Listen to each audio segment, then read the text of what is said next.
Hello, welcome to Chris Collects, and I've got another update video for you this time.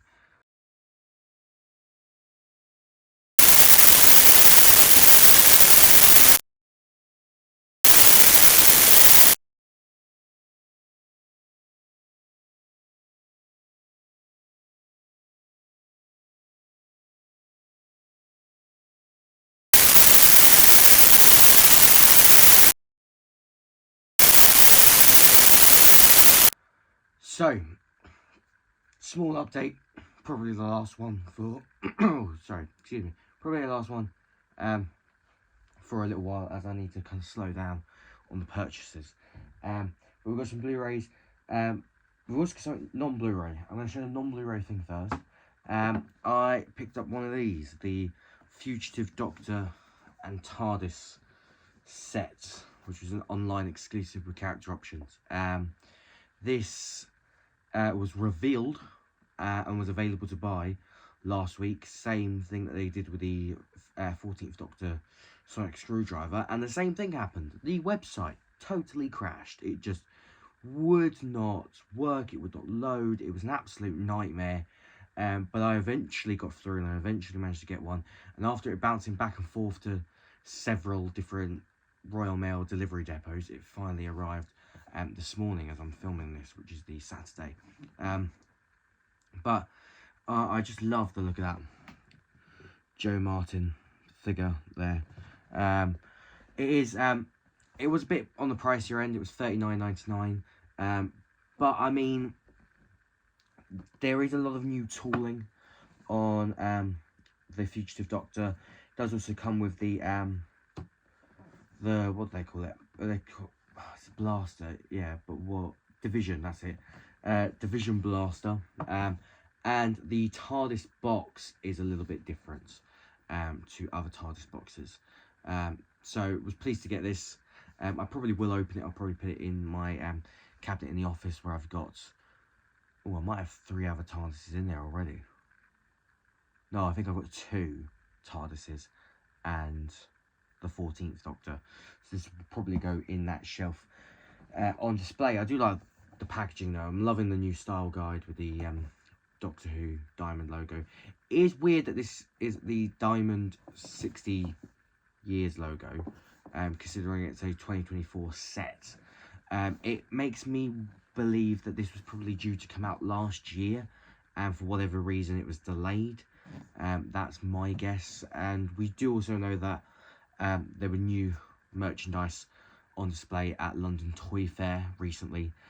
No idea when we're getting any of that, but there was the 15th Doctor Sonic Screwdriver, there was a 15th Doctor figure, a Ruby figure, a Wrath Warrior figure, a Beep the Meat plush, and the new figures look to be getting a bit of a revamp in articulation and stuff. So that'll be exciting to see all of that unfold. But until then, at least character is still giving us things. So Blu-rays. Picked this one up off Amazon. This is a film that I really love that I just for some reason have never owned. I don't know why. And I thought, do you know what? I'll just pick it up. And that's Galaxy Quest. This was $7.99. Nothing special about it. It's just a standard Blu-ray. But I do really enjoy Galaxy Quest. I also then did a CEX roulette of buying things on CEX and see what condition they come in. And they've all come in very good condition, actually. I've got the Les Miserables in concert, the 25th anniversary one that was filmed at London O2. So I picked that one up. It's also got Nick Jonas as Marius, which is bizarre. I also picked up the Les Miserables, the staged concert Blu-ray as well. This, believe it or not, is $12.99 on Amazon. It's £2 from CEX. I don't know why. It's fairly recent. It came out in 2020, and the whole thing behind this was they were renovating the theatre that Les Mis is usually in, and to keep the musical alive during the down period, they moved to a theatre and put on a staged concert version. So it had a bit of a set. The orchestra were on the stage, and the characters would just walk up to the mics and sing their songs. So it's a slightly different version of the show. But Les Mis is my favourite musical of all time. And then my second favourite musical is Miss Saigon, which this is the actual show filmed, and I watched a few snippets of it. I honestly couldn't tell you how they managed to do this, because there's lots of angles and close-ups and stuff where just I don't know how you would do that in front of an audience, which makes me wonder if they filmed it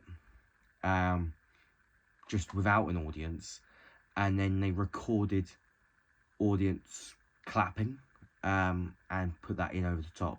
But this is also the 25th anniversary version of it.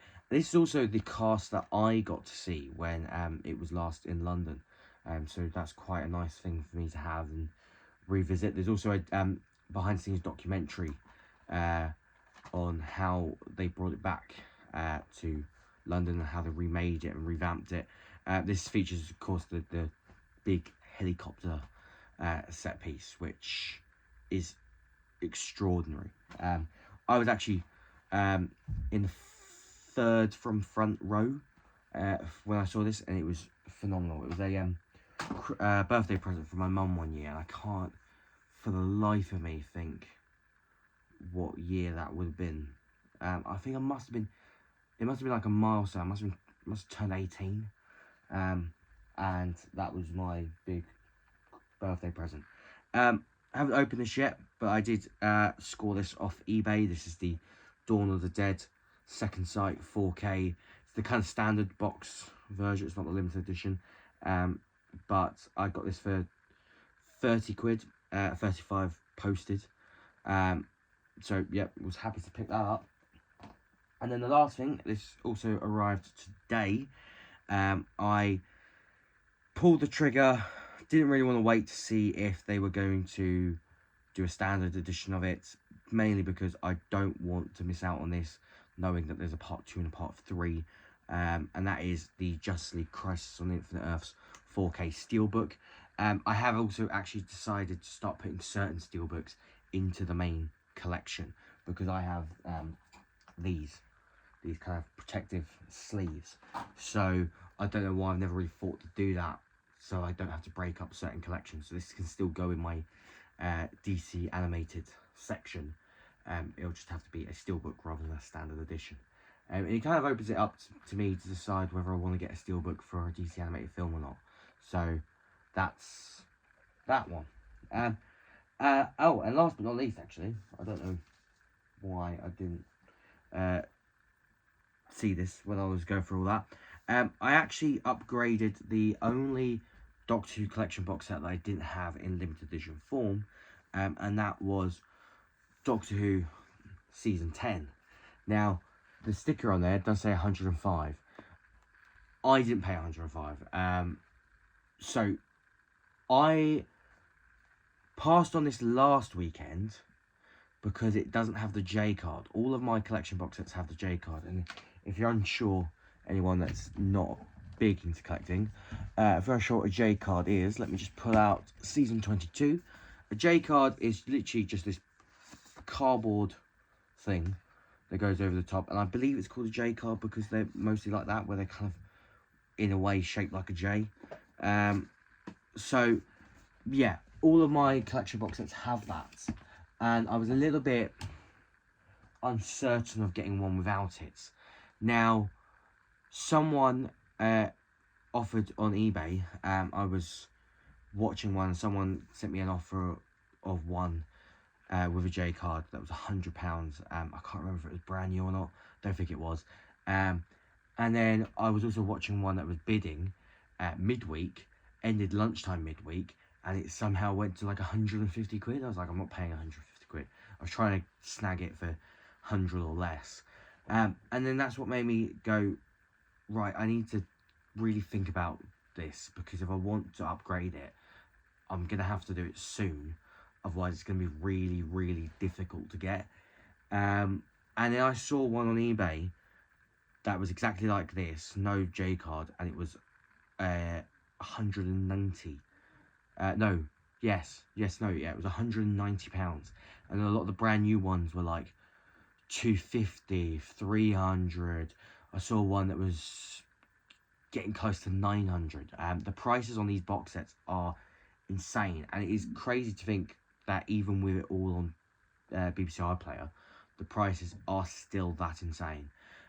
So I decided, right, I'm gonna get that one from my local CX that doesn't have the J card, but I don't want to pay £105 for it because that's insanity in my eyes. So what I did was, and this is why the receipt is so long, I took a bunch of stuff that I just didn't care about and traded it in.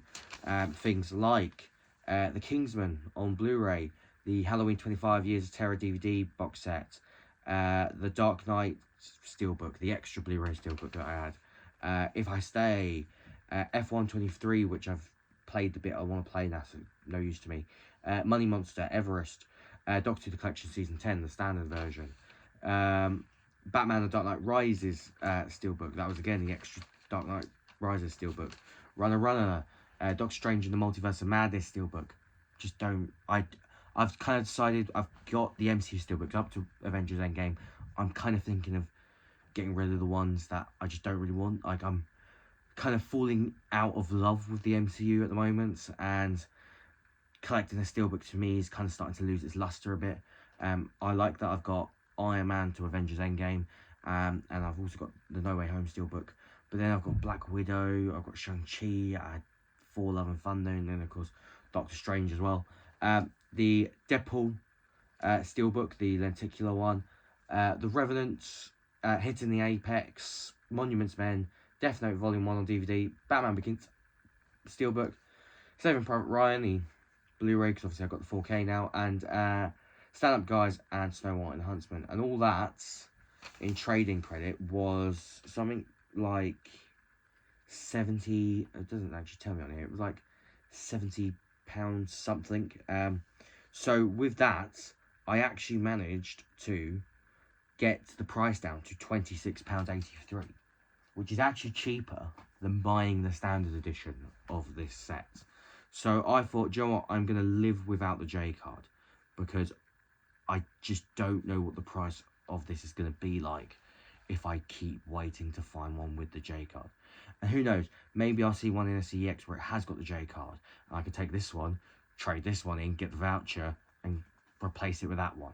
But I just wanted to complete my limited edition box set of these sets. And also the one that I saw on eBay that had no J card, that was 190. That was a listing that had like a bunch of them, and you could choose which one you want, and it had one image that had them all lined up, and I was kind of like, oh, that doesn't look as bad without the J card as I thought it would, because the spine is exactly the same as what it would look like if the J card was on it. This bit down here, the only thing that's different is it doesn't have the age logo on it, and I was just kind of like, I can live with that. I can genuinely live with that. The condition's really good. It has the, if I open up the thing, it has the booklets. If it didn't have this, I did look to see if it had this. If it didn't have the booklet, then I would have had to just let it go. Because the J card's one thing, the booklet's another. And of course, it's got all the discs. You got the Three Doctors, Carnival of Monsters, Frontier in Space, Planet of the Daleks, The Green Death, and that is the bonus disc. It is slightly coming apart from the set, but they do this over time, and you can kind of just stick it back down again, but that's fine. So I'm happy with that, and I'm happy with only paying the £26 something that I paid for it. I couldn't have justified paying £105 for this, just too much. And last time I did this was with season 26, and that was like 70, and I did the same thing. I've got a bunch of stuff to trade in, got the price right down, and ended up paying like 20 quid for it instead.